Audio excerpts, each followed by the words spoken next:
game on Sunday, man. I know you're nervous for the Rams, but you got to be a little enthusiastic after being there. Bro, that game atmosphere was ridiculous. The energy, the electricity. That place was rocking. Anyone was there, and a lot of the Super Bucs fans were there too. Tampa Tones. We are joined by Lead Goon tonight, host of the Pat and Aaron Show of WDAE, Pat Donovan. And it sounds like Stunna is bumbling a little bit. Going to put him on mute for a second until that gets a little clear. But we're joined by Pat It looks like Donovan. Stunna's hanging out with Cheech and Chong in a car with the windows up or something over there. It does look like we got a little... No, my camera's broke. Howdy ho, howdy hey, how the hell is everyone? Whoa, my camera's all backwards. Gotta try and figure that one out. Don't know. Actually, I'm good. It's just on me, man, I think. But Gene, how the hell you doing, brother? Happy holiday season. Merry Christmas to you. Hope all is good, my friend. Oh, man, everything is great, man. I am so excited. You know, like I told you, and we talked about this, and one thing I will say about the Buccateers, we've been even-keeled this whole season. Whether the Bucs have been winning or whether the Bucs have been losing, we haven't been getting all crazy with our assessment of this team. Unlike certain people out there, which I'll definitely jump on that at some point in the season, on the show, I do want to talk on that. But I'm excited, man. I mean, the Bucs are in a place that, I mean, if you go back even like to 2018, 2019, 2017, the Bucs are not in this kind of position. So I'm excited, and I think Bucs fans really need to appreciate this. I mean, when you look at a Hall of Famer like Levante David, you look at a Hall of Famer like Mike Evans, we are getting to see them real time. So I'm excited.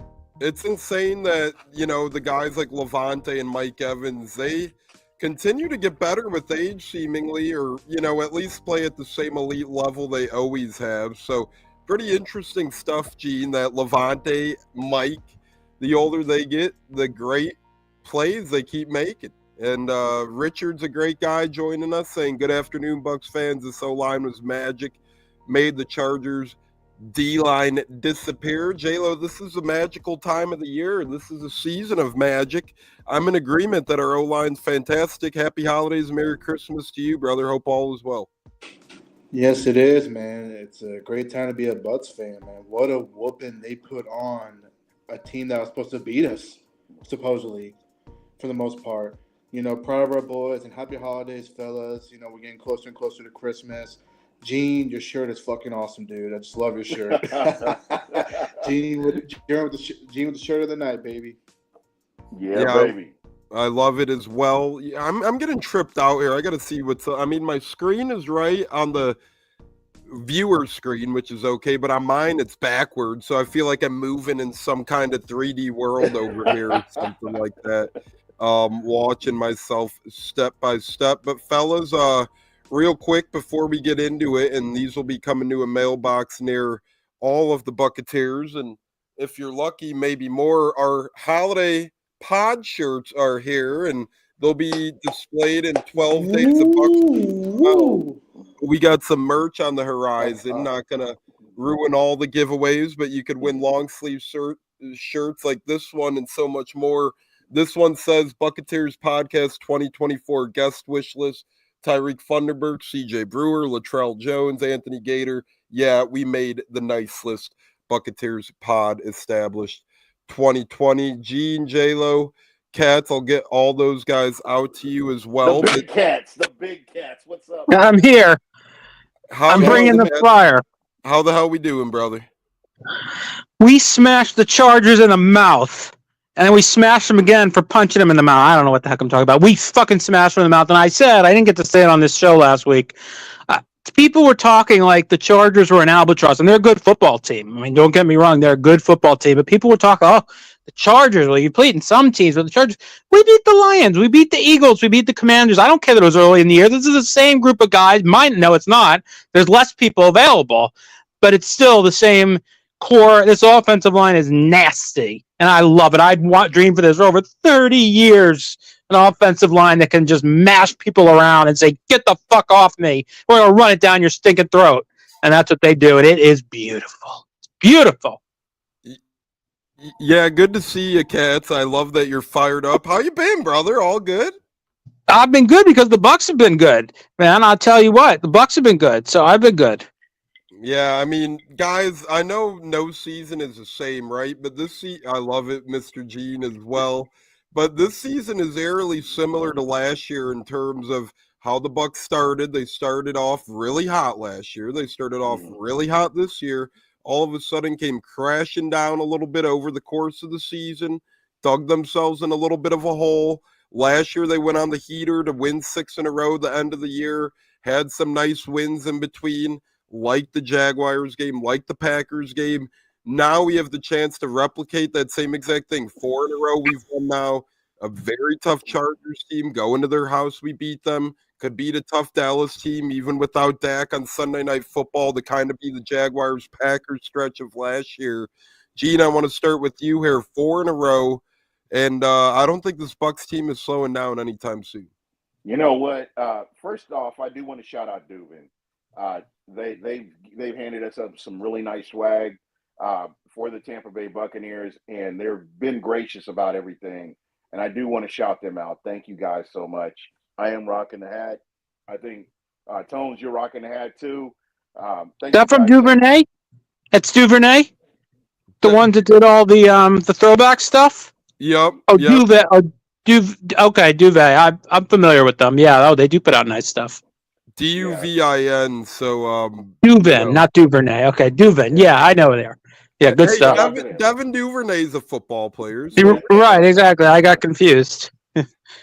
Yeah. So, Tones, not to get off track, man, but I am excited about this. The Bucs have had one. The Bucs and the Bills, I believe, have eerily similar records in the month of December, and just what they've been able to accomplish.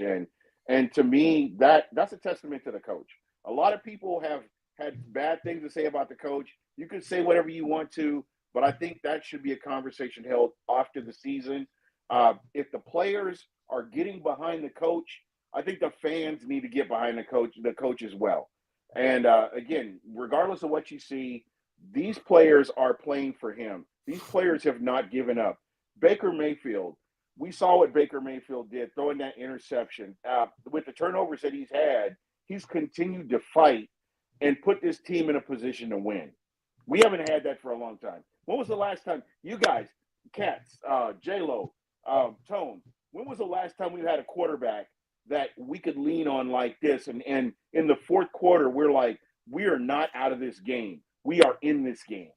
That Tom Brady guy. No, let's exclude him. He's never. Oh, never then. No, I'm kidding. Probably. Honest. That's a great question because I'm actually going to answer it. And don't you dare say Jameis. Never is. I'm not saying Jameis. No. Josh Freeman had 1 year, and then he started snorting the lines, so I'm not counting him either. I thought Jeff Garcia gave us a chance, a little bit. Yeah, a little bit. And I thought the Bull, Brad Johnson, found a way to make big plays in big games when it mattered. And then Greasy he won a lot of games. Chris Sims and him combined to win 11 games, but otherwise there's nothing. It's a lot of nothing. Chris Sims. They won 11 games, remember? Yeah. Remember he threw the touch. He kept throwing it to Galloway, and Galloway ran under it. I think I might have been able to do that too, though. Yeah, and I it's one of those things where it's hard to answer because the Bucs have had such below average quarterback play outside of Tom Brady for the longest time. I mean, Jameis Winston, he was, I hate to say it, but probably at his best in Tampa when you're watching him now in Cleveland, when you watch him to end his career in New Orleans. We probably at least got the best out of Jameis. Not that was all too much. Well, but that's like 19,000 yards passing for Jameis while he was in Tampa. And that's not including the interception returns. Yeah, and again, I mean, he was almost at 20,000 yards passing. And again, I still, after that pick six that he threw, that walk-off pick six to the scumbag Atlanta Falcons, the last game that he played, I just can't forgive him for that. But That's another thing. And now Deion Jones is on our practice squad. The man who picked it off and took it back. Yeah. Go figure. He's Life- actually was a very good player at one point. But we don't want to have to suit him up because that means, well, we're low enough on linebackers, but JJ Russell came back this week, so that's good. I love that guy. Life comes full circle sometimes, especially in the sports world. You know, someone ends Jameis' career with a pick six in Tampa. Now he's a Buck. Cleaving me. Hey, fellas, go Bucks. Absolutely. Somebody texted, what shirt you got on? Christmas story, little Christmas story action. So nobody shoot their eye out, please. That's for damn sure. We're not like the movies. We can't be Hollywood and give you guys money.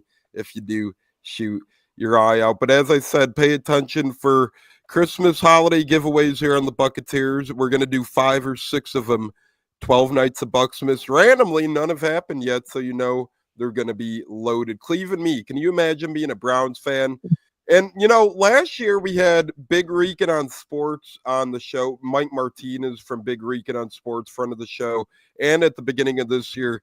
And he actually used to be a Browns fan, and he stopped being a Browns fan because they got rid of Baker Mayfield and traded for Deshaun Watson. He was so distasteful at the organization saying, hey, we're going to get this guy for millions and millions when Baker did this and this for us.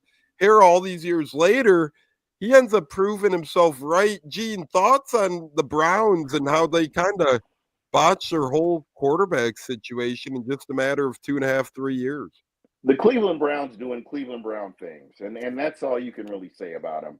I mean, come on. I mean, Baker Mayfield took you to a playoff game, and you know it's been forever since that had happened, and they couldn't evaluate what his play was to realize that this guy's playing with an injury, and maybe we need to give him another year. But they look at this guy who's got all these red flags dancing around him. All these women that are coming forward with their stories, and they're like, you know what? Baker Mayfield had an injury. You know what? He got us to a playoff game. Who cares? You know, let's move on from him. We'll bring this guy in who's got all these red flags, and we'll put him as our franchise quarterback.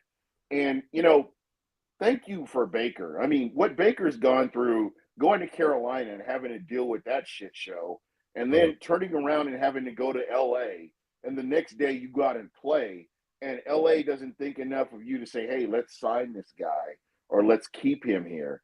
The Miami Dolphins had a chance to get Baker Mayfield, and they're like, nah, we're good. Reminds me of when they had a chance to get Drew Brees. They had a chance to get Drew Brees. It's the same thing. So if only.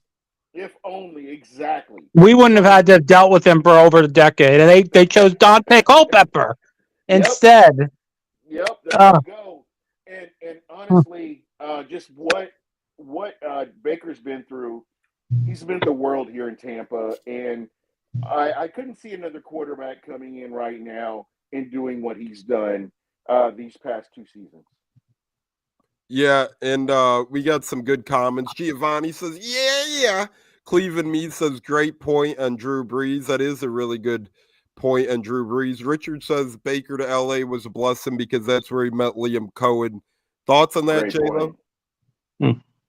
Yeah, I mean, Liam Cohen and him are a match made in heaven, obviously.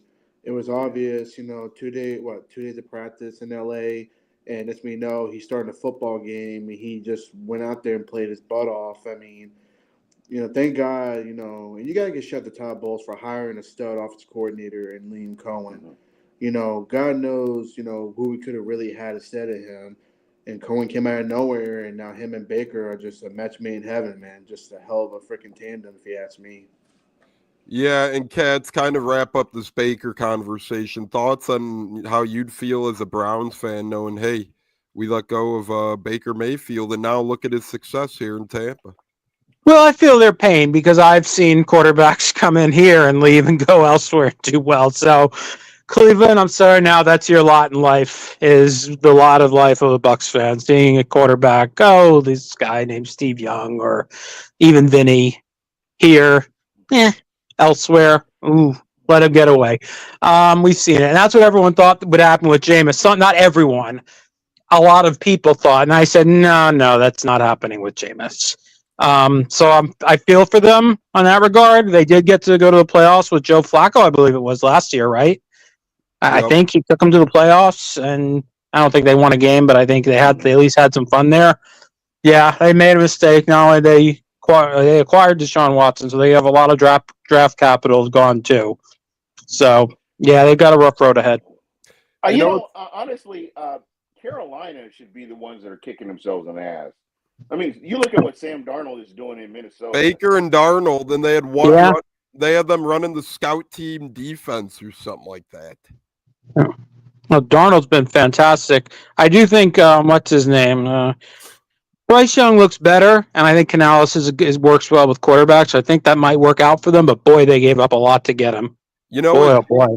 Gene? You know what you were hitting home on? That's the Matt Rule effect, man. That is the Matt Rule effect. Exactly. Because he had both, like you were saying. He had both of them. And he didn't know what to do with them. And again, he has no business touching a professional franchise ever again. He should be on the do not hire list. Now it seems like both of Nebraska's quarterbacks might be transferred from under him as well. I don't know what the hell his deal is, but we'll see how Matt Rule ends up in Nebraska. But I wish he was still the Panthers coach. Me too. He was terrible. But speaking of not terrible, the Bucs are on Sunday Night Football, and there's a really good slate of games on Sunday. I'm shocked this one didn't get flexed because you have matchups as followed Sunday. You got Eagles Commandos. You got a couple other good ones here too. Not on Sunday specifically, but Saturday game is the big one that Fox can get AFC games, and they got one here. The only other big one on Sunday that could have been flexed was Vikings Seahawks, but they stuck with the Bucs and Cowboys. Cat's thoughts on Bucs still getting Sunday Night Football? I mean, Cowboys are technically alive and they have a huge market, so maybe they're trying to kiss the ass of the Cowboys. Well, yeah, I think they look at the Bucs and I think they realize the Bucs have a very good offense. People like to watch a good offense. People know Mike Evans. People have heard of Bucky Irving. They've seen the Bucs, and then the Cowboys are the Cowboys. I don't think Minnesota and Seattle. They just had Seattle on Sunday Night Football. They laid a big egg. I don't think they want to put them back on there, and I don't think Fox would allow them to take the other games. I think they just said, screw it. We'll just leave it as is." And Dallas has played better over the last month or so. Still very beatable, and will be beat. But they look at it as it's the Cowboys. Let's just leave it alone. Gene, thoughts? I know you love the Cowboys. Not really. Wink, wink. That trash bag organization. You know what? Fuck the Cowboys. And I've said this all along. And honestly, if the Bucs lose to the Cowboys, you can kiss the whole playoff scenario goodbye. That's just where I'm at with that. Just because that's a team, they have no business in the same field with the Bucs this year. Just with the injuries that they had, the draft picks that they've made, the ownership that they have, the general manager is a scumbag. So it all comes together that this game was gift wrap for the Bucs. They have no reason to even consider losing this game. And again, it's one of those games. I will be eating chicken wings and wiping my mouth with my Dallas Cowboys T-shirt that I got. That's a gift from somebody. I thought it was funny. And again, I'm looking forward to it. I'm here for it. Fuck the Cowboys. Yeah, I hear that. And the Cowboys, of course, Atlanta got to play them when they were even more injured. And we've been injured all year. But there's another scumbag team right there. Oh, gosh. We don't want to get me started on my Falcons hate today. We did it a little bit the last time. And boy, last night they caught another break, didn't they? Wow, they played. Well, it seemed like Raheem clearly threw back to his roots here in Tampa and went out and got drunk with the players in Vegas. There's no way that he didn't. Look, and I'm not hating on him. He's a good guy. He saved a kid's life. He is a good guy. Is he a great head football coach? I don't think so. Did he go drinking with the players this weekend? Absolutely. Based on how they played last night, they still snuck out of there with the win because the Raiders, they're technically worse than when we played them because that Max Crosby guy, he's pretty good, wasn't available. And And still, yet, they needed some help with the late roughing the passer call, which I didn't That see was him. bullshit. That was What was that all terrible. about? Because Yeah. he tipped the ball, and when you tip the ball, the quarterback could catch it like a wide receiver can, and he was Right. making a play ensuring that the quarterback can't make a football play. Here they call it roughing the passer. He tipped the football. How could Right. you have roughing the passer? Once you tip the football, the ball is supposed to, the whole scenario changes. It's Yeah. not And he didn't hit him in the head. He didn't even hit him in the head. He hit him in the chest. He got him in the chest, upper chest. And who knows? Had the Raiders had an extra minute maybe, and a timeout or so, they might have been. Maybe they go down and score. Who knows? Still, as it was, they still got the ball back. But hey, an extra minute, you never know. In the end, I believe moot point in the end. But it would have been cool for them to lose that game. probably Those moot, but cocksuckers. they would have gotten a little better field position as well, probably. But yeah, at the Yeah, end of the day, who knows if Desmond Ritter could finish that job. J-Lo, thoughts on this question quick? We have a lot of good comments coming in. Cleveland Me says the best way to show good coaching is back-to-back seasons of being 4-6, 4-7, and then the team fights their tail off for bowls. Hope he is eating Oreos. J-Lo, we had somebody close to us, won't name names, left our group, got all upset because he wanted Todd Bowles fired when the Bucs fell to 4-6. Said the season was over. I tried to explain how the season still has plenty of time left. I guess they didn't have it, and we haven't talked to him since. But J-Lo, there's a lot of Bucs fans and haters just like him on Todd Bowles that probably are looking to eat their words right about now. What say you? The fact that we're on a 4-game winning streak and people are still talking about firing Bowles, they hate Bowles. I just don't understand it. The guy has done the best he can do with what he's got. You gotta understand, injuries happen. Look what he's working with here. It's not like he's going out there playing. He's trying to coach the best he can do. And I think we turned a corner to where he's finally got the defense where he wants him to be. Get pressure, get turnovers, which we did. And sadly, there's fans out there that are getting their feelings when they don't see production right away or they don't see winning right away. Unfortunately, it's an up and down season. The NFL is a hard game to play in these days. It's not like you can just walk in there and beat up on a bad team like you should. I mean, look at the Falcons earlier. You guys were talking about. They pretty much barely won against a really bad football team. So, like I said, back to Bowles. Fans can say what they want to say. Bucs fans will be Bucs fans. They're going to have their opinion. And the one that we were chit-chatting with who disappeared, it is what it is. If he can't take consideration that we're winning, then I don't know what to say. Maybe he's not a real Bucs fan. I mean, that's what I'm saying. I mean, the fact is we're winning. If you're winning and Bowles is pulling out, a hell of a game plan like he did against the Chargers, which none of us expect to happen, I thought for sure we were going to have some struggles. But second half, he flipped the switch and lights out. I mean, let's not forget what he did in the Super Bowl against Patrick Mahomes. He shut him down, kept Tyreek Made Hill him look out of the like end zone. Spencer Rattler out there. And you know what? I want to expand on that. You go to the second half of the game the Bucs played against the Kansas City Chiefs, all the way to the playoffs or all the way to the Super Bowl. They shut him down. Patrick Mahomes didn't do anything in the second half of that game. And you guys can go back and look at the stats or the replay or whatever, but Todd Bowles made adjustments and shut him down. If they hadn't given him such a head start in that first half, it may be we may be talking about something totally different here. But Todd Bowles, you know what? You can love him or hate him, whatever. He's the head coach. If you want to talk about trading him or firing him or whatever, save that to the offseason. Because you know what? I went through this with Buck, what you heard. I had a bunch of people leave because I would not badmouth Jason Light. Refused to badmouth Jason Light. I said, let's look at his body of work before we start talking about he's a horrible coach. And he delivered a Super Bowl to this team. And it may have taken a little bit longer, but he got it done. And that's all that matters. And Gene, you're 100% right. And all I can say is this too. Liam Cohen. Look at the Todd Bowles picked Liam Cohen. So yeah, you got to give credit to Todd Bowles for not only picking Dave Canales, who ended up getting a head coaching job. Now he picks Liam Cohen, who, by the way, might get a head coaching job. And if he does, you can't be mad at the Bucs for not keeping him around. Okay, say if the Bucs lose 3 in a row, miss the playoffs, we're having a different story.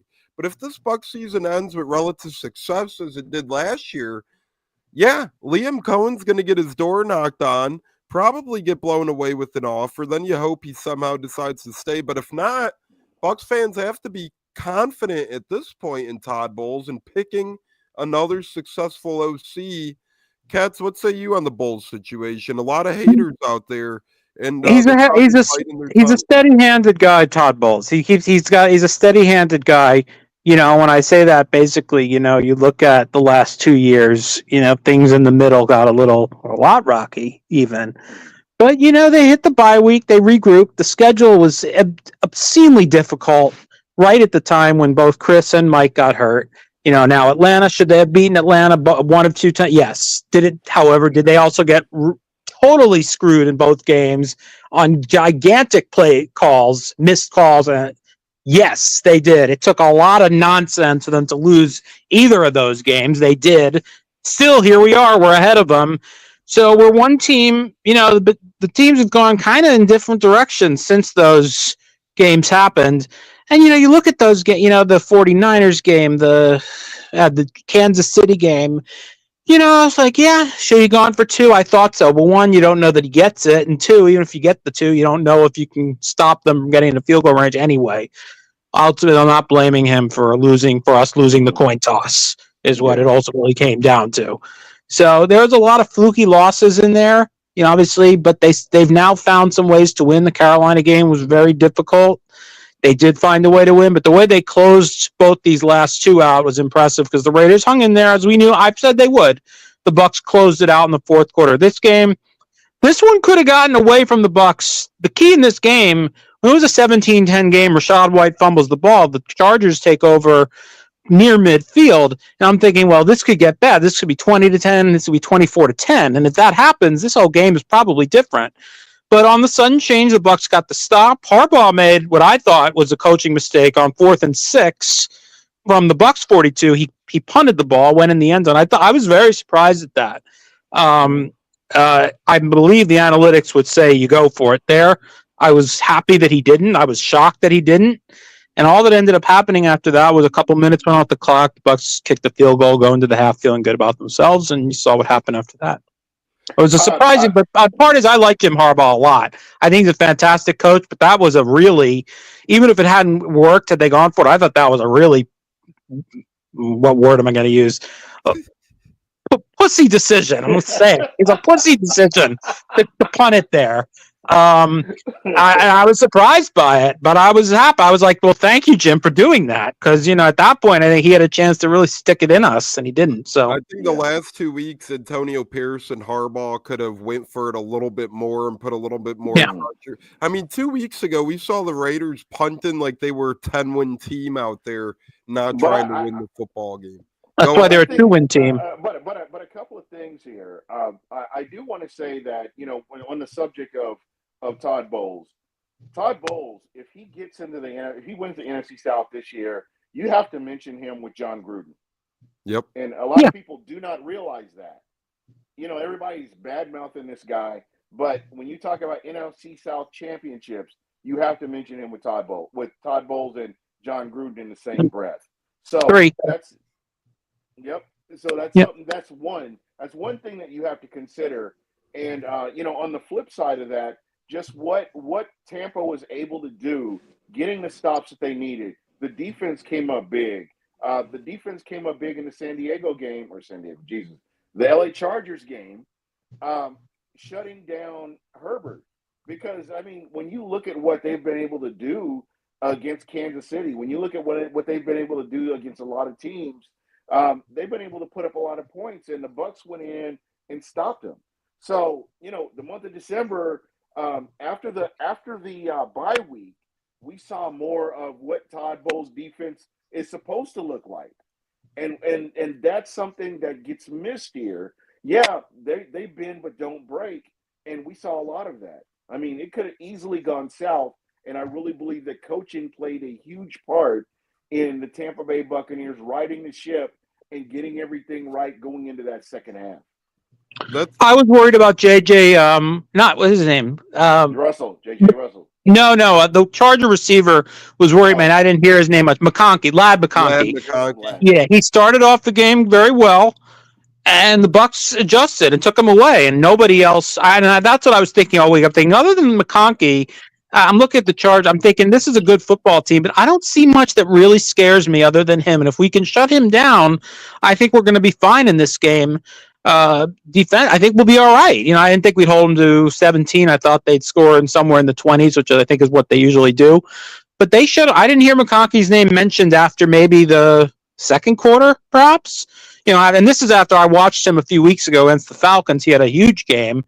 Chargers didn't do much on offense, but he did. And I think he got taken out. He got injured in that game. Mm-hmm. And the Chiefs even said I read quotes that they said their whole defensive game plan was to stop him, and they felt they win. Well, guess, of course, the Chiefs get some fortunate luck. He doesn't play, and they go on and doink the game winner in anyway. But we shut him down. He's a good receiver. He can be a pest, and we shut him down. My favorite play the Bucs made on Lad McConkey too was when Kalijah Cansey dropped back in coverage and had a pass breakup. Yeah, he looked like Darrell Revis out there, swarming Lad McConkey, the wide receiver. J-Lo, quick thoughts. Cleveland Me says Raheem Morris didn't commit to Cousins this week. Atlanta fell for the Kevin O'Connell effect on Cousins. Thoughts on that, J-Lo? I mean, Raheem Morris, he just seems kind of lost to me right now at this point. I mean, you pay all this money to Kirk Cousins, and if they were to switch to Michael Penix, how much damage would that cause? Because you got to remember, they're stuck with Cousins on that contract. Yeah. If you're paying them all that money, then you got to make a decision. And here's another thing to throw out there. Michael Penix barely played in the preseason. So really, if you were to switch gears and throw him in there, he will not be ready, in my opinion. Not saying he could be a game changer. And that's a great point, J-Lo, because I remember in preseason, a lot of people, weren't really paying attention to something like that. But me and you we're like, yeah, this guy ain't really getting his feet wet. Now, the last thing the Falcons probably want to do is rock the house, change a quarterback.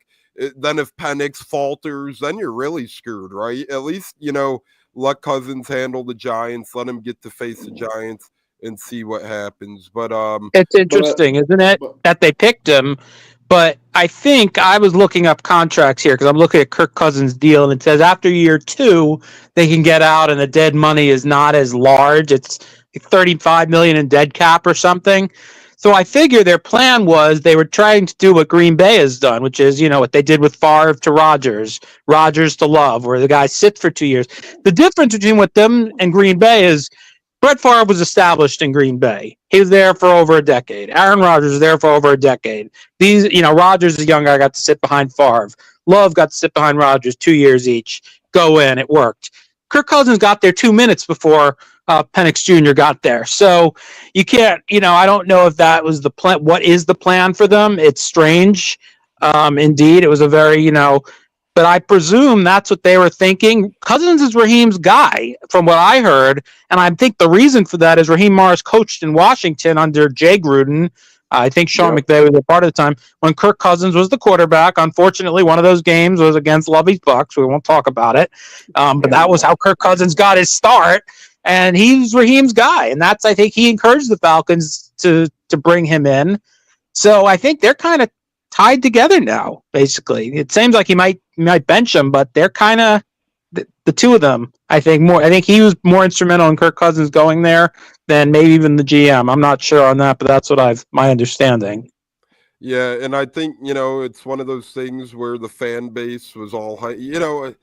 It's hard to recover when you're a QB who misses that much games like Cousins did last year, and then you go to a whole new place like Atlanta. People forget, just like Rodgers this year, it's going to take 8 to 12 games to even remotely get back into being used to being in football shape. And then these guys are getting older, so it's even going to be harder to adjust for those older guys like Kirk Cousins, like Aaron Rodgers of the world. So for all the fans that just think things could happen because Tom Brady came to Tampa and that happened, doesn't mean you could copy and paste the success. I think everybody saw the Tampa thing and was like, oh, let's do that. Let's do that. Yeah. And now Peyton Manning with Denver too. They saw those too. But Tom Brady and Peyton Manning are Tom Brady and Peyton Manning. They're unicorns to me. Go ahead, Gene. I guess Stafford did it too, but that's pretty much it. I want to chime in here too. When you talk about Peyton Manning and when you talk about Tom Brady, their leadership skills are elite. I don't feel like these two quarterbacks that we're talking about here, whether it's goodness, I'm drawing a blank here. Whether it's Cousins or Rodgers, they're not leaders. Or Russell Wilson on the Broncos, you could say too. Russell Wilson is showing a little bit more leadership quality for the Steelers. But that's a unique organization. Yeah, and I think with the head coaching that they have, with the organization from top to bottom, that's a unicorn right there. But when you talk about Aaron Rodgers, when you talk about not my cousins, those two guys are not leaders. No. And that's why, and you're seeing that real time right now. And they thought the Jets were like, okay, we're going to bring Aaron Rodgers in here. He's done this, this, and this. He won one Super Bowl. They've had elite defenses come through Green Bay, and Aaron Rodgers couldn't close a deal. And we've seen that. We've seen that real time. So what the Bucs were able to do getting Brady in here, he's an elite leader. He's a guy that can come out here and unite a team. He can galvanize a team. And we still see the residuals from Tom Brady right now with Baker Mayfield being here. And it just you could tell a difference from this Bucs organization pre-Brady and post-Brady. You could tell a big difference. So amen. And so to me, it's like they didn't really think it all through. They should have really looked at this, looked at the locker room. How did he galvanize that team in Green Bay? Did Kirk Cousins just happen to be the guy that happened to be in Minnesota? And he's a good quarterback. I would say he's a decent quarterback, but he's not a guy that's going to win you a Super Bowl. And so that's, it brings you back to.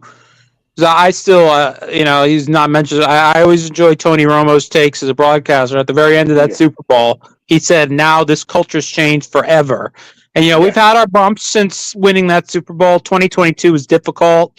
Still made the play. It was difficult, but a lot of the guys that were here and played with Tom, you can see the difference. You can see, how they were, maybe the ones that were here before Tom, how it's like, guys like Levante David and Mike Evans, who are future Hall of Famers, before Brady got here, they hoped we could win. They thought maybe we could win. They could win. Unfortunately, they had just such crap around them, such poor coaching, poor quarterbacking, poor talent, some guys that just did not get it. And after Brady, once Brady got even before winning the Super Bowl, their mindsets, I believe, changed. And like Mike Evans at the NFC Championship game after they won, he goes, "Huh? There's a ceremony?" That was one of the funniest lines. He's like, "There's a ceremony, man. I'm new to this winning shit, know." Yeah. So, and it's still there with him. It's still there with Chris. Antoine Winfield Jr.'s had a tough season. He's been injured a lot. It's still there with him, and even guys like Jamel Dean, who seem to be much maligned amongst the fan base. They're 4-0 since he returned, right? Mm-hmm. I mean, coincidence? I don't know. I mean, they played some poor opponents, but I think we could have won one other game with him had he been healthy for those 4 that we lost. Yeah, probably. I think he would have been good for one. So, yeah. James Rubright, Godfather, checking in. Hello, men. Just his birthday the other day. Special birthday shout out to the Godfather joining us as always. He's always joining us, so cool to see him. Hope your birthday was awesome, my man. J-Lo, do you agree with this statement? Here's the problem. NFL teams have lost patience, so instead of grooming a young guy behind a cheap vet, they take average QBs and pay them amazing guaranteed money. We have seen that time to time. Look at Trevor Lawrence and his contract. Look at Kirk Cousins and his contract. The list goes on and on and on. It seems like Brock Purdy might be the next in line who's, not They're too paying worthy. For mediocrity. Agreed. J-Lo, do you agree? Agreed. I just feel that some of these big contract players coming in, it's just unbelievable. But then when you got guys like Baker on a prove-it deal on a 1 year, he went out there and proved himself. And not only that, I mean, he took a pretty affordable deal just to stay here and keep players around him.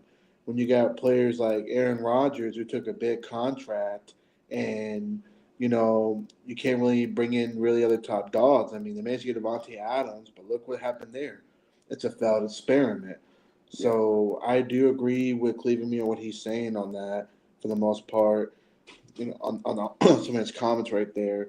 But that guaranteed money is ridiculous. For example, if Darnold gets like 5 years for $200 million, I agree. And as great as Darnold has played, I don't think somebody should, that's go the out. System. That's 100% the system that he's in right now is why he's looking good. If he goes to another team, he goes back to Carolina Darnold.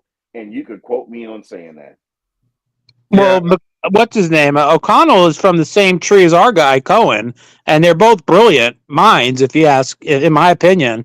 They're both off McVay's tree. They're brilliant minds. They know how. Now, I know Minnesota had a tough season last year, but you got to factor in Cousins got hurt, Right. And I know 2 years ago they did lose to the Giants. They had a year where they won a lot of close games, seemed a little unsustainable. Sure enough, losing the playoffs. This year, I've seen a little Minnesota. They do play a lot of close games, but they look like a better team than I saw 2 years ago. You're right, though. They're not going to give him – I don't think the Vikings will give him that kind of money like they gave Kirk Cousins, something around that. I don't know what they gave him. I think they drafted a quarterback, and they'll probably be very fine with McCarthy under a guy like Kevin O'Connell and his tutelage. I think they'll be fine. And someone will play Darnold, and he might be okay. But, you see guys like, Baker on a prove-it deal, Darnold on a prove-it deal do well. And, that Minnesota seems to have a better handle on how to do it correctly than what Atlanta is doing and what some other teams have done. Yeah, and I agree with all of that. I wonder, speaking of agreed, you guys are agreeing to watch us if you're watching us right now here on the Buccateers live on YouTube.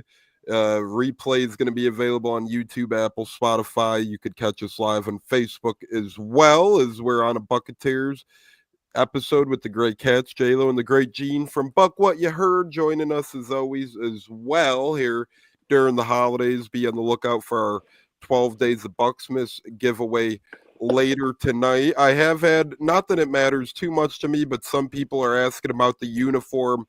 Bucs are yet to wear pewter. I could see the Bucs wearing pewter this week because Dallas usually wears white at home. Bucs haven't worn pewter yet. Gene, thoughts on if the Bucs potentially wear the pewter uniforms this week? If that happens, I'm rocking the pewter Mike Evans jersey. I mean, that's all I can really talk about as far as pewter. I love these jerseys. It's one of those things that, when you've had creamsicle for all these years and then the Bucs start, they make the transition over to the new uniforms. And here we are now. I mean, just fast forward to now. We've gotten rid of the alarm clocks, and here we are with these pewter jerseys. I love these jerseys. I think when you talk pewter, there's no other team in the NFL. I mean, you can look at all the other teams and all the jerseys, colors they have. Pewter is only Tampa. Nobody else has it. Nobody else can even bring it up. Creamsicle and pewter are the two things that are Tampa.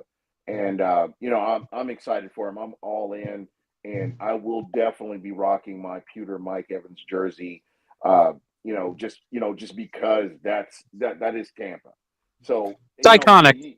Yeah, exactly. Yeah. Now, as far as like with the creamsicle, which you guys already know my stance on the creamsicle, I don't mind the pewter, so I'm looking forward to it.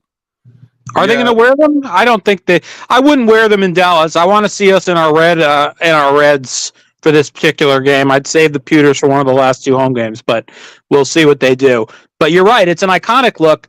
When they changed to the alarm clock fonts, my mom, may she rest in peace, who's not a diehard Buck, doesn't understand football, but loves the Bucs. She even said, she's like, why would they mess with something?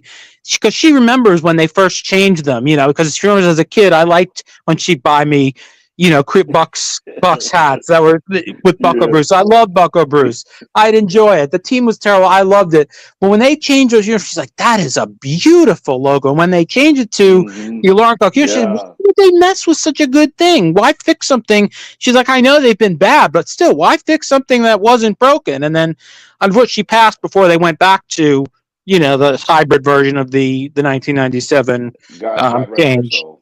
Yes, indeed. But she was alive for the first Super Bowl win, and she hated the Eagles. She despised them. She knew to despise the Eagles. She just detested the Eagles. She knew how to do that, Yes. and she enjoyed it anytime they lost. So I taught her well with that. And something with the Eagles, and she always laughed at the Packers because she always thought that men shouldn't wear yellow. So she always laughed at the Packers uniforms. I know that's a classic kit, the Packers, but she always laughed at the Packers and the Oakland A's for yellow Yeah, socks. So God bless you, Mom. I love you up there. That's right, because the Packers suck. I hate the Packers still. Old habits die hard. Not more. You know what? That's right. They're a division rival, and I'm sorry, Yeah. but they suck. And a possible playoff, as of now, our playoff opponent, if it gets to that, but we'll put that on the back burner. I don't want to get ahead of anything and jinx anything. No, don't Yeah, worry. we have a lot of deal with football Buddy left to be Loves. played. We could end up the 3, the 4, the 7. You really never know where the Bucks may end up, but all we know is this: if the Bucks at least win 2 out of 3, and if the Commandos drop one more, the Bucks have a 99% chance to get into the playoffs. So if Washington drops one more, you said, not the Falcons. Because then they're going to have to play Atlanta and Washington still play in 2. So if Washington drops one of those outside of that game, whoever loses that game is pretty much toast outside between Washington and Atlanta, as long as the Bucks win 2 out of 3. Because so basically you're saying is if we win 2 out of 3, our playoff chances are 99%? If Washington loses to either the Eagles or Cowboys as well. Oh, I see. If we gotcha. win 2 out of 3 and Washington loses to the Eagles or Cowboys, the Bucks playoff chances are at 99%, because then at that point, regardless of what happens in the Atlanta-Washington game, we'd kind of own a tiebreaker either over Washington or Atlanta into playoff seeding. And Washington will win that. That game's on Sunday night, I heard. And Washington will win that. Dan Quinn, I think, was actually a good football coach. I know he didn't win a Super Bowl. I thought he was a good coach, and I really, if you want to, the Falcons lost that Super Bowl because Kyle Shanahan decided to throw the football when they were already in field goal range, exposed his quarterback, and the rest. So I think Dan Quinn is a good coach. Ultimately, I guess they had to part ways with him, but I thought he's a good coach. He is a good coach, and I think he's going to make sure to put his foot on their ass in that game. I think the Commanders nearly let that one get away this last week. That was mighty interesting. And I for the Bucs' sake, I was kind of hoping they would, so we'd have like a little buffer there. But I also hate the Saints, so it was an interesting game. But I'm confident that the Commanders will win that game. I believe it's a moot point anyway, but I think they'll knock the Falcons around. Yeah, Dan Quinn's done a great job, backwards hat and all, in turning that franchise. The Cowboys miss him a lot, too. You can tell the Cowboys really have missed him. I know they've had injuries, too, but they've missed him a lot.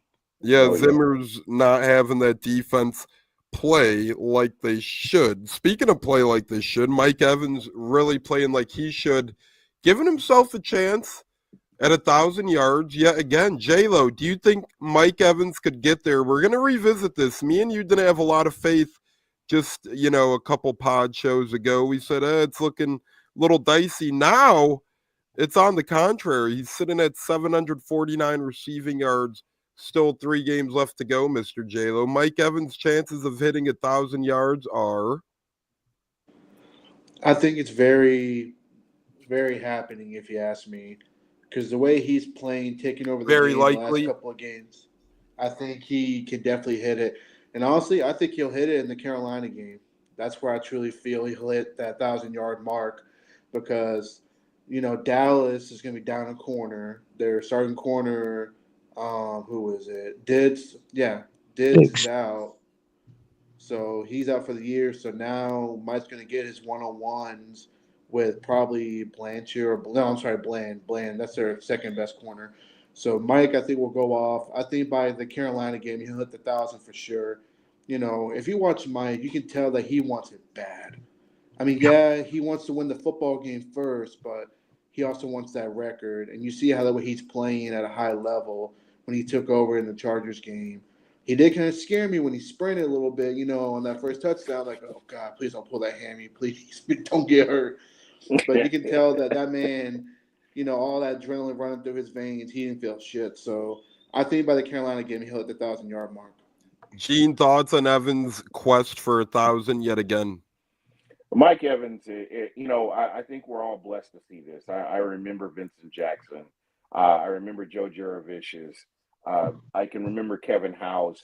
I can remember a lot of these wide receivers that the Bucs have had over the years, and nobody, in my opinion, has stuck out like Mike Evans. And every single game I'm able to go to see this man, you're getting to see a Hall of Famer play. And just what Mike Evans, how he's rebounded off of this hamstring injury, I think this is going to be the game where he stacks his yards and makes it easier for the last two games for him to go in and actually get this record. I believe it's going to happen. And, again, this guy is class. He's just he exemplifies everything that is the Tampa Bay Buccaneers. And I'm sorry, I love James Wilder. I loved him just when he played. I was excited for him. Keenan McCardle, just some of the other wide receivers that we've had. But Vincent Jackson and what he instilled in Mike Evans and what Mike Evans did to take that to the next level, he is something special. And if Mike Evans does not become a first ballot Hall of Famer at this point, right now, I don't know what else you can do. I'm not going to ever watch another Hall of Fame game if he doesn't get first ballot, because he's shown what he can do. I love that guy. Amen to that. We've seen guys on the Bucs that deserved first. Well, I believe Rondé Barber deserved first ballot and didn't get 100%. And I believe Simeon Rice deserves it and isn't getting in at all. I'm still mad about Simeon never getting. Well, he'll. Cats, do you think Evans is the best Buck ever?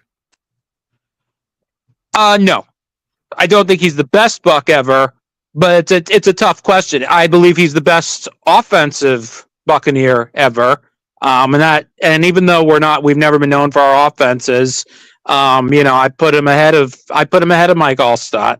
Is the first other name that comes to mind. Gene, you've been around a bit longer than me, even you might think of another, but I would put Mike Evans at the top. I still I've always been a Derek Brooks centric. I've always put him as the number one Buck ever. Obviously, you can put 99 and 63 right there with him. Yeah. But Evans he's in the top five. That I'm going to say. I do believe he's top five Buccaneer of all time. And that's, with some of the defensive players we had from the 2002 group, that is saying something to me.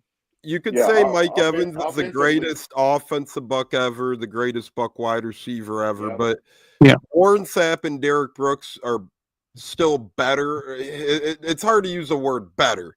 To me, they're more prolific players at this level still. Not saying Mike can't get there. He certainly can, and he very well could. And Leroy Selman was a really damn good player, but nowhere near the dominance of Derek Brooks and Warren Sapp. The two true guys who, to me, are the best Bucks ever by far, clearly, not even close.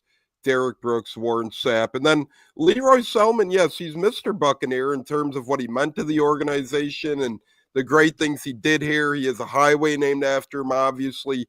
All of that is beautiful stuff. But if we're just talking purely domination and greatness, Derek Brooks, Warren Sapp, if you go watch film of those two guys, you won't regret it, because as great as Evans is, and trust me, he could still get there. He has career left to get there, but I think those two hold a special place atop of Bucks Mount Rushmore, at least for now. Mike will join them as a first ballot Hall of Famer, though. I truly believe that. I can't even remember. Selman was not a first ballot, was he? Why don't I remember now? I don't believe Leroy got in on the first ballot. He wasn't a first ballot Leroy. No. He deserved to get in, though, very much, even though it was before my time. Also, there was a barbecue place called Leroy Selman's, which was the best barbecue place, in my opinion. I never had better barbecue than at Leroy Selman's. I wish it were still there, but that's another story for another time.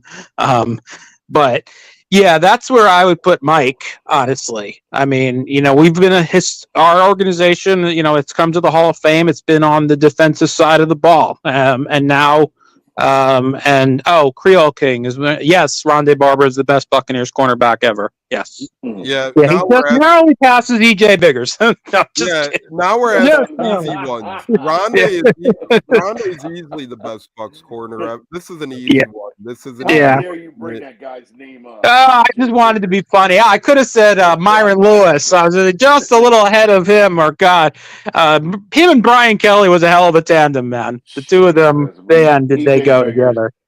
Yeah. Donnie Abraham too. I was a big Donnie Abraham fan too. The corner. Abraham was really good. Yeah, Abraham. We've had some good. Carlton Davis was pretty good, and that guy, that Talib guy, who I just can't stand. But his best years came after he left, when teams actually started to discipline him and keep him in line, sort of. But Rondé easily. Yeah, and J-Lo, thoughts on if Dallas is exploiting somewhere on this Bucs team, it's going to be blank. I'm sorry, repeat that again, Tony. I didn't hear you. It was a question earlier before as well. If Dallas is game planning for something against the Bucs team, it'll be blank. I say their game plan will probably be get after Baker Mayfield and shut down the run. That's been our biggest trait. I think we're a running football team, if you ask me. I mean, that's what frustrates me a little bit in the offense is that we don't run the ball more, especially when you got a lead. You got to run it down their throats and run that clock down. But at the same time, we won the game. I think that's going to be Dallas's focus, shutting down the run, shutting down Berkey Irving, shutting down Rashad White in the pass game. I think that's going to be the biggest game plan on defense. Offense, get the ball to CD. Test our corners, test our coverage. CD is a beast. They're going to try to get him the ball. And, of course, try to run it as well on us. But I think we did a pretty good job containing the run against the Chargers, who were believed a running football team as well. So that's my Cowboys don't stop the run well. Not this season. They did stop Chuba Hubbard. They did a good job in that game, although keep in mind also they were able to get the lead in that game. Yeah. And Carolina is said to have quite a good offensive line. Well, not compared to ours, it's not. Yeah, not even close. I think realistically, not to cut you off, Cats. I think the Bucs offensive line is probably top 3 if you ask me. I agree. It was ranked. PFF had us 4th. I looked and I saw 4th, and I said, "Okay, I'll take that," because the earlier one put us at like 11th. I was like, 11th? Give me a fucking break! Like, we're top. Someone asked me. I know someone who's a Browns fan who lives here, and he doesn't watch the Bucs. So he said, "Tell me, since I don't watch them as much, where would you rank the Bucs offensive line?" I said, "Top 5." Top 5.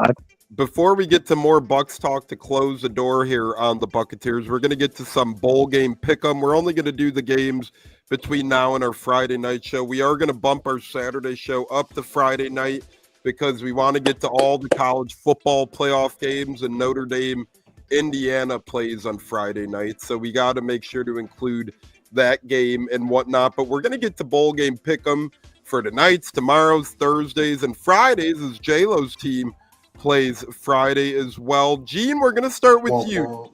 Tonight's game, Tuesday, December 17th, Scooters Coffee Frisco Bowl. Memphis or West Virginia, Gene, where you headed?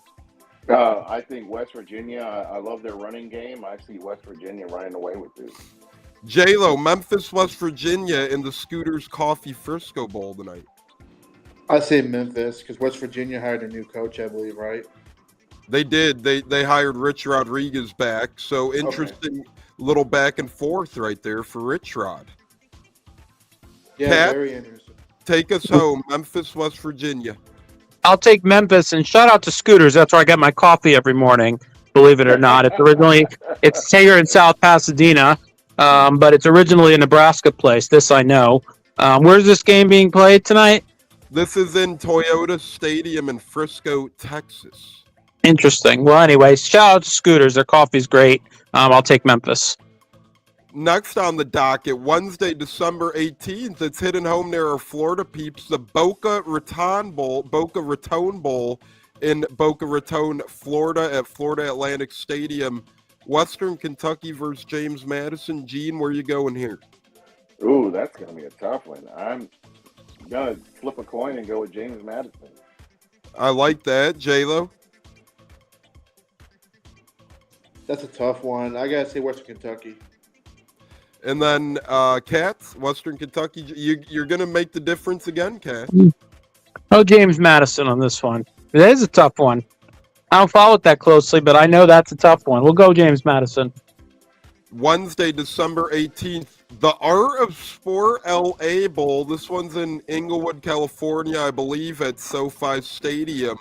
Cal versus UNLV tomorrow night. J-Lo, we'll start with you this time. I'm gonna say, let me go with Cal. UNLV also hired Dan Mullen, new coach, so give me Cal. Cats, Cal, UNLV in Inglewood, California tomorrow night. I'll double down and say Cal as well. Gene, take us home. Are you going to be on the Cal train or go with UNLV? I'm going with the running Rebels of UNLV, baby. Let's go. I love that. Thursday, December 19th, R&L Carriers New Orleans Bowl in the Caesars Superdome, New Orleans. Thursday night, Georgia Southern versus Sam Houston. These two teams are actually good for their quote-unquote low names. J-Lo, start with you. Georgia Southern, Sam Houston. I say, give me Sam Houston. Gene? Georgia Southern. Cats, you're the tiebreaker. Georgia Southern or Sam Houston? Go Georgia Southern. Friday, December 20th. Listen to this bowl game name, the Staff DNA Cure Bowl. This one's in Orlando, Florida at Camping World Stadium. Ohio versus Jacksonville State. J-Lo, start us off. Jacksonville State, even though they lost Rich Rodriguez, but I think that they'll win that game. Cats, Ohio, Jacksonville State in Orlando. This game's Friday, noon Eastern for those off work. Jacksonville State. Gene, take us home. Ohio or Jacksonville State? Jacksonville State. Gotta stay with the state of Florida, baby. Then our last bowl game we're covering today is a big one for J-Lo. Union Home Mortgage Gasparilla Bowl. This one's in Raymond James Stadium. The one of two bowl games at Ray J. This one and obviously the ReliaQuest Bowl. But Tulane versus Florida, 3:30 Eastern, ESPN Friday. J-Lo, give us a glimpse of your Gators. Yeah, I'm very excited for them, even though I won't be able to attend because I have to work, unfortunately. But this is a good game. Florida's getting a lot of their starters back. You know, a lot of their offensive linemen are returning for DJ Lagway. I'm excited for next year, what Lagway's going to do in year 2. But give me Florida in a big win, actually. I think it's going to be a statement win, you know, going into next season, beating Tulane by 2 scores. No respect to Tulane. They're a good football team, but they haven't played a team like Florida, and Florida's going to be coming out of the woods, and definitely Lagway's going to go off. I think this is one of the more lopsided bowl games. Tulane's quarterback is in the transfer portal. Florida's been incredible. They have a lot of consistency. An SEC squad, again, I think Florida blows them out pretty good. Cats, Raymond James Stadium, Tulane, Florida, Friday, 3:30 Eastern. Where you heading? 2 things. Well, one, I like Florida. 2, I want to respond to Richard's comment. He says he's in San Gabriel, California. I presume you're referencing me saying South Pasadena. I need to clarify. I'm in South Pasadena, Florida, which is basically in St. Pete. I'm not in South Pasadena, California. I should have clarified that for our listeners. Yeah, but South Pasadena, Florida, it's a small town just before you get to St. Pete Beach. Yes, and Gene, take us home on the Gators against Tulane on Friday in the Gasparilla Bowl at Raymond James Stadium. Hey, Gasparilla, here we go. This is my crew. Hey! Crew of Santa Margarita. We're getting ready for Gasparilla. It's right around the corner. I am going with Florida. Gators, go Gators. Go get them. Yeah. Chomp, boy.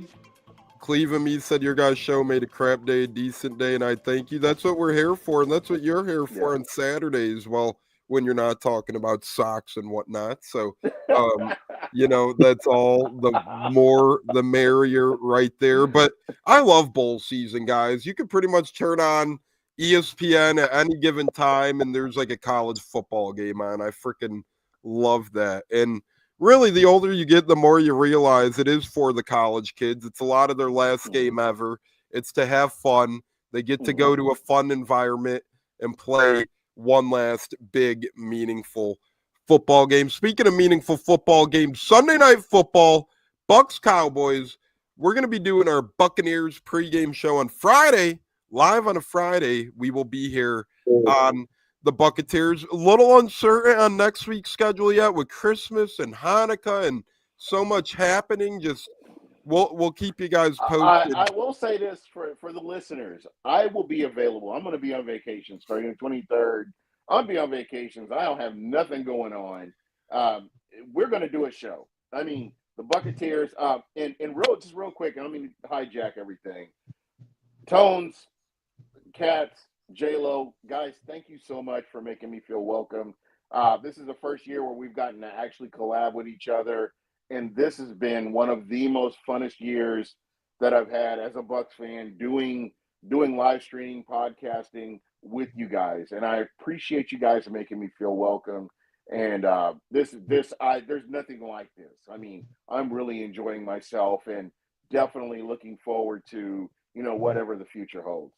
Yeah, Gene, we always love having you on. We love appearing on Buck What You Heard. Buccateers, Buck What You Heard collab has been awesome so far, and we hope to keep that coming for many, many more years. Always a great time. And yeah, maybe Monday, Tuesday. We're not sure yet, but we will be back, and it might be led by Gene, might be led by me. Who the hell knows? But regardless, we ain't going, hey, it's like a Christmas surprise. You don't know what the hell you're going to get under that stocking or in that stocking, I should say. But one last Bucks question before we get to our final words and hop out of here. I know it's the holidays. I know a lot of us are in elf mode.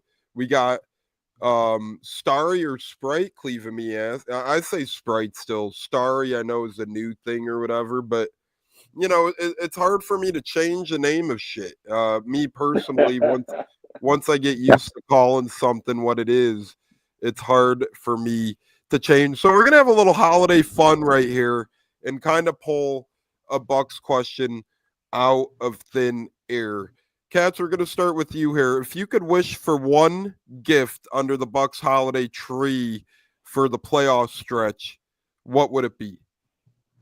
You like a physical gift or something on the field? Either one. It could be a physical gift or something on the field, whatever you're feeling. How about one of each? If you could get one physical gift and if you could gift the Bucks one thing on the field, what would it be? I'd like a Bucky Irving jersey.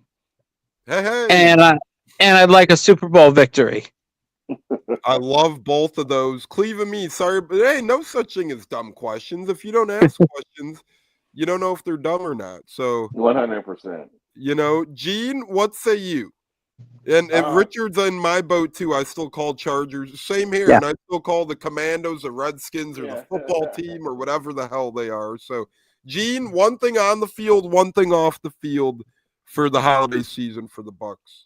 An Atlanta Falcons 2-game losing streak. And for me, I would love to get a Levante David jersey. What color? And Cats, what color Bucky? But Gene, what color Levante? Red. Red for me as well. I have a Levante, a red Levante. Yeah, give me a red Bucky jersey. J-Lo, before we get to this sad question, you're going to round us out here. On the field, off the field, Bucks holiday, one physical item you could get and one thing you wish for the Bucks is? I say give me a Tristan Wirfs jersey. What color? I'll have to go with the red, go with the red Tristan Wirfs jersey. I never had an offensive lineman before. I think he would be the one I would definitely, break that streak on. My first lineman jersey for the Bucks was Cody Mauch. Oh, yeah. I mean, you can't go wrong with the offensive lineman jersey. You got to show love to the offensive lineman. Yeah. And as far as the Bucks go, I mean, I just want to see a big run again. even if it's to the NFC Championship game, I think to me that's a successful season. You know, with everything that's happened to us and injuries and all that, proving on the doubters, proving on the old haters that we can go out there and win football games and beat the good teams. That Pat McAfee said, we could beat anybody the way we played on Sunday. So I say, you know, a strong run to the NFC Championship would be a success. I mean, of course, Super Bowl, but for the most part, you know, a big run in the playoffs to prove the doubters wrong that we are a competitive football team. We do have, before we get to this Godwin topic, we have some fun late breaking news here in the world of football. Teddy Bridgewater announces he's coming out of retirement to play for an NFL team in the near future. So that's pretty damn interesting that Teddy Two Gloves, Teddy Bridgewater, is coming out of retirement. And, you know, he has to have his mindset somewhere if he's coming out of retirement. Also, Buda Baker becomes one of the highest paid players in the league. Signs a 3-year, $55 million contract extension there. And last but not least, before we get to the Godwin news, we do have one more little, this isn't a big one, but this is a little bit of football news on the horizon here. I just had it, but now it's gone. Buda Baker, Teddy Bridgewater. There is one more bit of news, but I'll ask you this, Gene, we'll start with you. Bigger story, Buda Baker extension or Teddy Bridgewater coming out of retirement? Buda Baker. I'm really curious to see if he still plays at a high level, you know, next year into his new contract.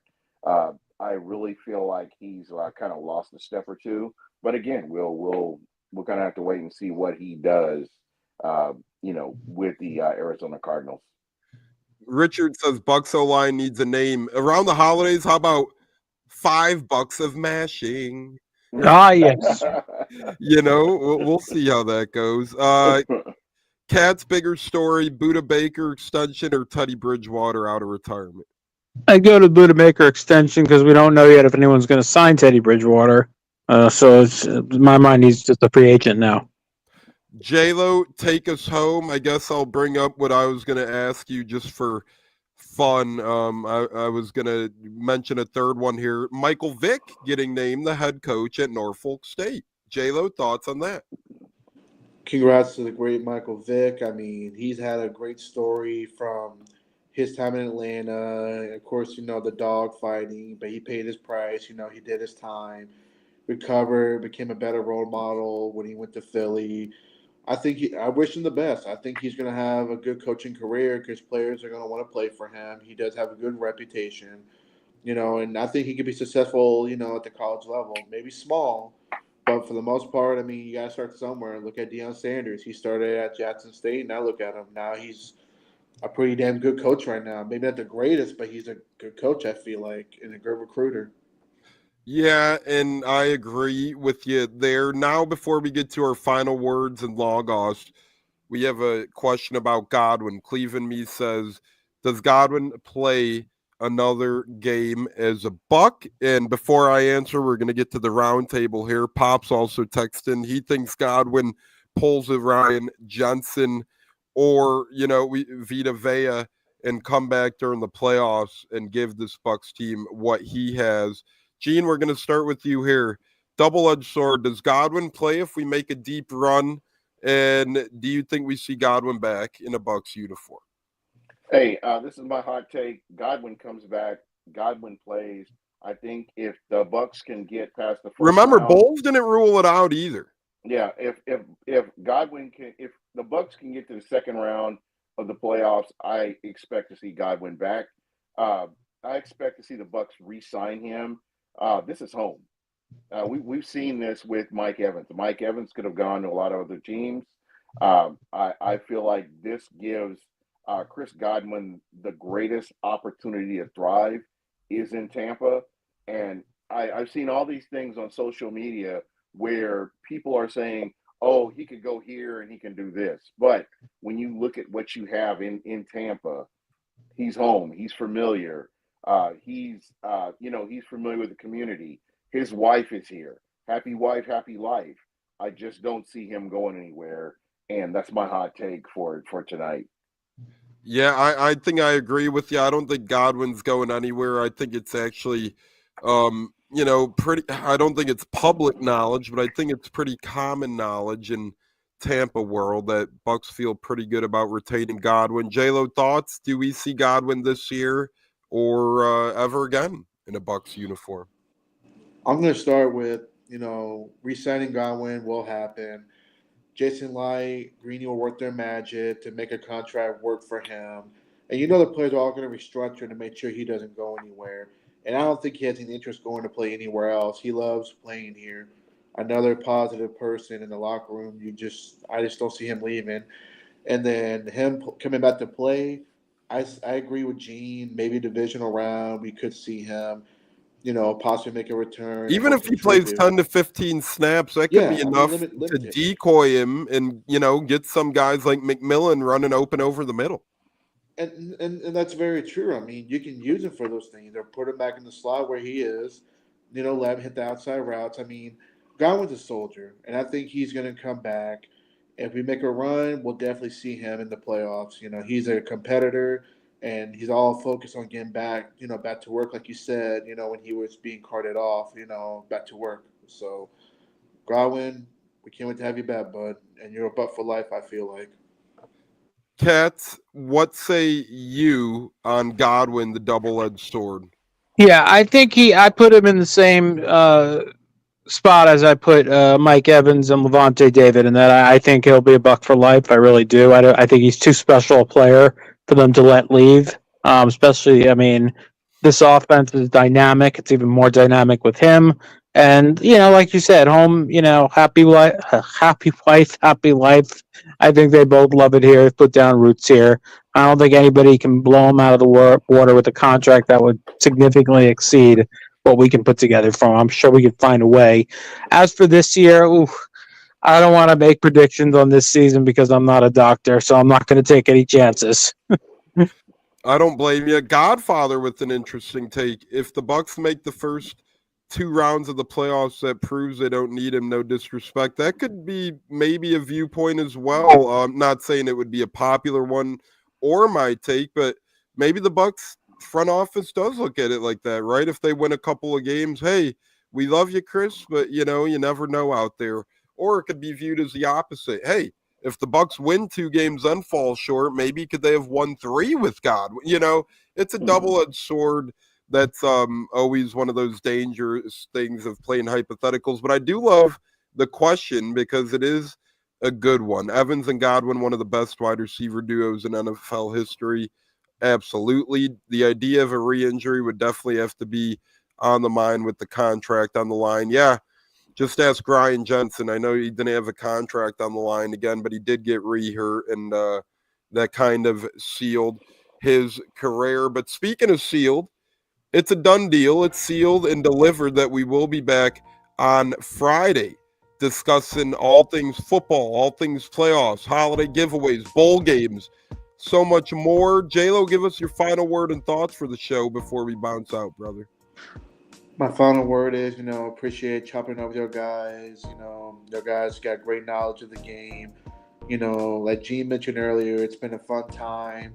Collaborating with him, joining the Buccateers, and also Buck what you heard, love you, Gene, you're the man. Cats, good to see you coming back when you can, dude. I always enjoyed watching you as a fan, of the show before I joined the crew, and then Tones, you're the man, bro. I appreciate everything you've done, teaching me all the greatness, podcasting, for the most part. God bless you all and go Bucks. God bless you, brother. Love you, my man. Talk to you very soon. Cleveland says, see ya, boys, Friday. Richard, have a great night, fellas. Go Bucks. Fuck Atlanta.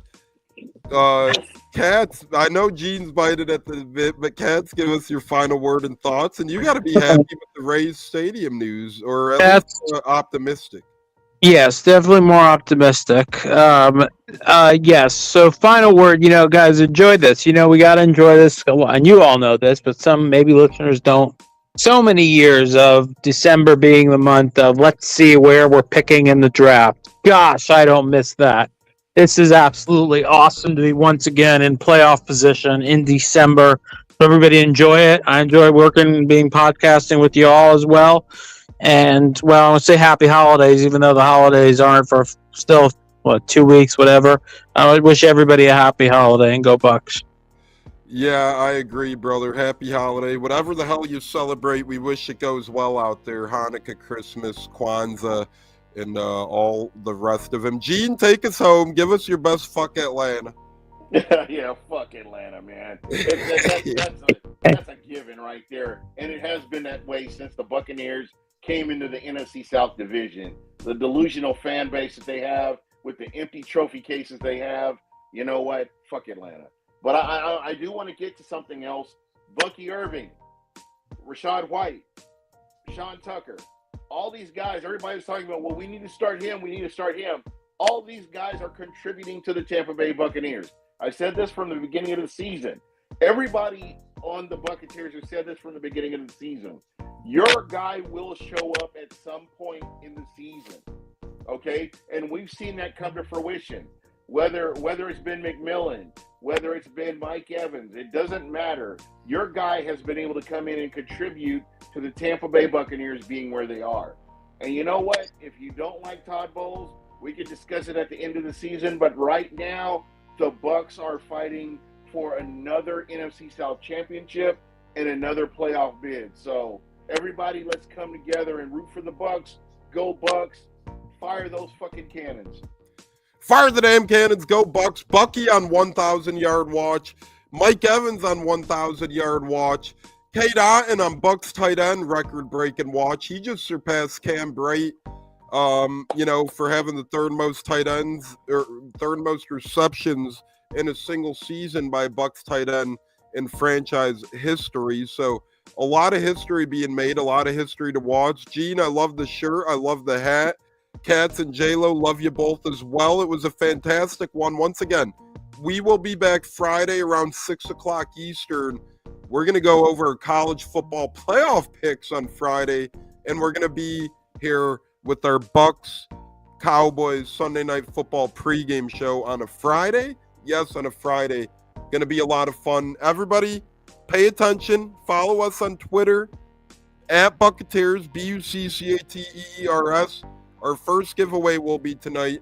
You could win cool merch like our new podcast t-shirts. I can't wait to wear that bad boy. They'll all be coming to a mailbox near you, Cats, Gene, J-Lo, the rest of the guys as well. So thanks again, everybody. We're going to do our year fun giveaway. Our holiday giveaway starts tonight. God bless. Be safe, everybody. Happy holidays. Merry Christmas. Whatever the hell you celebrate. We'll be back Friday night. Everybody be safe until then. Fire the damn cannons. See you guys on Friday. Woo!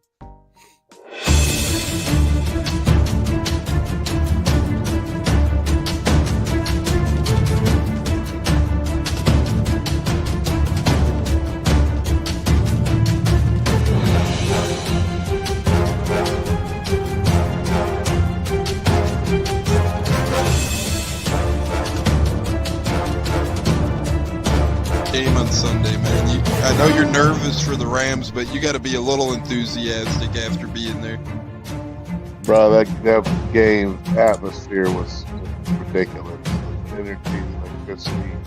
That place was rocking. Anyone was there, and a lot of the Super Buck fans were there too. Tampa Tones. We are joined by lead goon tonight, host of the Pat and Aaron show of WDAE, Pat Donovan. And it sounds like Stunna is bumbling a little bit. Going to put him on mute for a second until that gets a little clear. But we're joined by Pat It looks like Donovan. Stunna's hanging out with Cheech and Chong in a car with the windows up or something over there. It does look like you got a little... No, my camera's broke.